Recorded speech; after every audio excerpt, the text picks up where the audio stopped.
તું લઈ લે મારો પિયાલો કર મારા દીકરાને હજી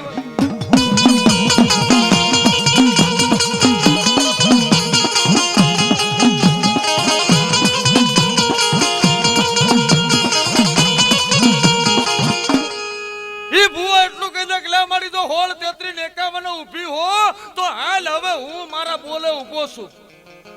આજ મારી વસ્તી નો લૂંટાવા દઉં. ગામ ભાંગે પણ હું જ્યાં સુધી ગામનો આગળ થઈને બેઠો છું ને મારા ગામને માથે સીંડું ન પડે. એટલે માં કદાચ આ છોકરો છે ને જગતના ડોક્ટર સિવિલના ડોક્ટર છૂટી પડ્યા હોય પણ જો મારી દેવી હોળ 33 ને 51 ના દાણે ઊભી હોય ને તો જગતના ડોક્ટર ને છૂટા કરી દે અને હાલ હવે તું સિવિલના પગથિયા સડી જા અને વગર ઇન્જેક્શન ને જો પછેડી ઉડાડેલી હોય અને એ પછેડી ઉડાડી મૂક અને મારી દેવી જો અહીંયા કણે પ્રાણ પૂરણ તો માનો કે મારા બાપની દેવી પોગી.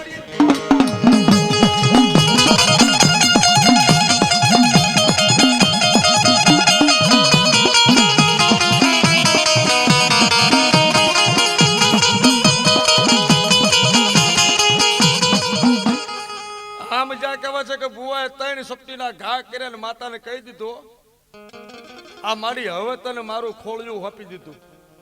આ મુખે હવારમાં માંડવો ધોઉં પાણે પિયાલો પી લઉં પછી દેવી તારા દરબારમાં હાજર થઈ જઈશ પણ તારું ટાણું સુધારી લે અને જગતને બતાડ કે અમે માતાએ વેચી નથી ખાધી. હે અમારી કમાણી ભલે હું કરોડ ગુના કર્યા હોય પણ મારી વસ્તી તો મારી ઉપર ભરોસો મૂકી દીધો ને તો મારા બાપ દાદાએ ધર્મ વેચી નથી ખાધો.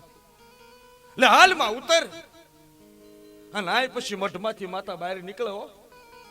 ભુવન પડિયાર જા એક થઈને એક મુખે જદી કહેવાય છે કે દેવના પાલક સામે ઉભા રહી જાય કે ભાઈ દેખ હાલ મારી હાલ જગતને આજ બતાડ કર ભડાકો ખબર પડે કે બાપના ખાતામાં માતા બેઠી છે. પછી માતા પાલકમાંથી બહાર નીકળે. એક બાજુ ભુવન પડિયાર બેઠા છે અને આ મઠમાંથી માતા બહાર નીકળી જાય. એક બાજુ ભયું બેઠા છે. ભયુંના વાતને કોઈને ખબર નથી. અહીં તો ડાકલા વાગે છે આનંદ કિલોલ થાય છે ને માંડવાની હોહરી માતા નીકળી ગામના પાદરમાંથી રોડ ઉપર સડીને આવી અમદાવાદના જાપેર સિવિલના પગથિયે બેઠી હો.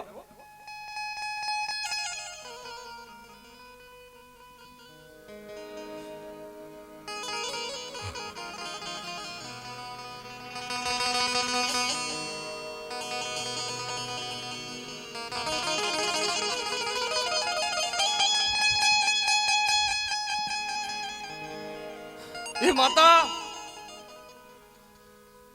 સિવિલના ઝાપામાં જ્યાં પગ મૂક્યો ને અને ત્યાં પવન ચાલુ થયો, વાયરો શરૂ થયો અને જે દીકરો ખાટલા ઉપર સૂતો હતો ને એની બારી ઉઘાડી રહી ગયેલી અને બારીમાં પવનનો ગોળો આવ્યો ને પછેડી ઉડી. દીકરાની માં હામી બેઠી હતી પણ જેવી પછેડી ઉડી ને દીકરાએ આંખું ઉઘાડી. દીકરાની માં તો રોતી હતી પણ રોતી જોઈ જઈ મારા છોકરે આંખ ઉઘાડી દોડી અને એના ધણીને કીધું કે અહીં આવો તો કે શું અહીં આવો તો ખરા બોલી નો હકે ગાંડી થઈ ગયો કારણ કે રાત આખી મળું જોયેલું અને જ્યાં આંખ ઉઘાડી ભાળે દીકરાની માં રાજી થઈને દોડતી ને ધણીને પકડ્યો. ગાડી વાળા ના પાડી દો હે ગાડી પાછી મોકલી દો તમે આય આવો અને દીકરાના બાપ ને બાવડું પકડીને દોડતી આવી પડતી દોડતી લઈને આવી જોવો તો તમે આંખું બંધ કરાવીને જતા ને છોકરાની હા એની આંખું સામું જોવો તો નામ જ્યાં જોયું તો દીકરોને આંખું સામું જ્યાં જોયું તો આંખું જ્યાં પટપટાવી જે સાથી બેહી જઈ હતી ધમણ બેહી જઈ હતી કહેવાય છે કે જ્યાં પવનના ઝોલે વાયુનો પ્રકોટો ચાલુ થયો અને પછી કહેવાય છે કે દોડ્યો ડોક્ટરને કીધું સાહેબ હાલો અને સાહેબ આવીને કીધું કે જો તો મારા છોકરાને ગાડીમાં લઈ જાય જેવું છે અને જ્યાં ડોક્ટર આવીને કાયા આમ જ્યાં જોવે આટલી પવન પુતળી રમતી પાછી બારીમાંથી બહાર નીકળીને પાછી માતા મઢમાં આવીને બેહી ગઈ. હા આવીને કહેવા છે કે જ્યાં ડોક્ટર આવીને જોયું ત્યાં દીકરો બેઠો તેને કીધું કે માં મારે પાણી પીવું છે. હાથ દાડાથી જે બોલ્યો નતો એ ઉભો થઈને કીધું કે માં મારે પાણી પીવું છે. પાણી પીવરાયું. પછી દીકરો બોલ્યો, હે બાપા, હવારમાં તો આપણે માંડવો વધાવવાનો છે, તો અત્યારે આપણે બસ મળે તો વિયા દેવી, તો હવારમાં માંડવા વધાવતી વખતે રમવું છે. હે મારી દેવીને માંડવા રમવું છે.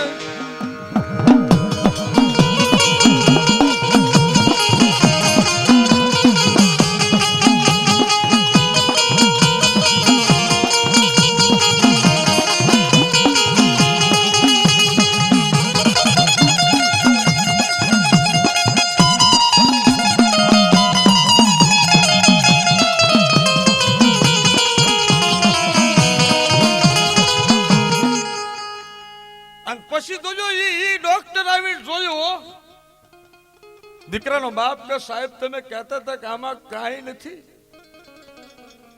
ત્યારે ડોક્ટર એટલું બોલે કે અમે તો હજુ કહેવી છે કે આમાં કાંઈ નથી. અમે તો હજુ કહેવી છે કે કાંઈ નથી. પણ આ જે બોલી રહ્યું છે ને આ જે રમી રહ્યું છે ને એની માલિપા અમને